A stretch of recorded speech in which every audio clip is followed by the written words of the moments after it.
Keputusan Natalie Holzer mendadak melakukan unfollow Instagram, IG, mantan sang suami Sule, membuat sang komedian bersikap tegas.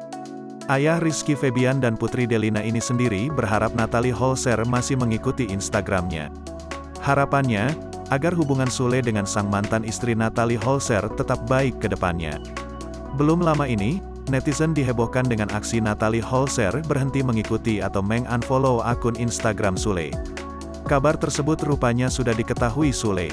Komedian 5 anak itu mengaku tak berharap Natalie berhenti mengikuti akun Instagramnya. Meski telah bercerai, Sule berharap hubungannya dengan Natalie baik-baik saja. "Buat apa kita main ramai-ramai, berantem, orang nanti nyangkanya gimana," ungkap Sule. Ia pun membahas Natalie yang berhenti mengikuti akun Instagramnya. "Iya iyalah masa mau akrab terus, karena akrab aja," kata Sule. "Saya berharap biasa aja, IG follow-followan biasa aja, enggak usah di-unfollow." Sembari tertawa, Sule mengaku masih memaklumi tindakan Natalie itu. Menurut Sule, Natalie tengah berupaya melupakan masa lalu bersamanya. "Biasa aja kalau saya, cuma masing-masing personal punya hak. Mungkin kan dia biar enggak terlintas kenangan atau apa," tandasnya.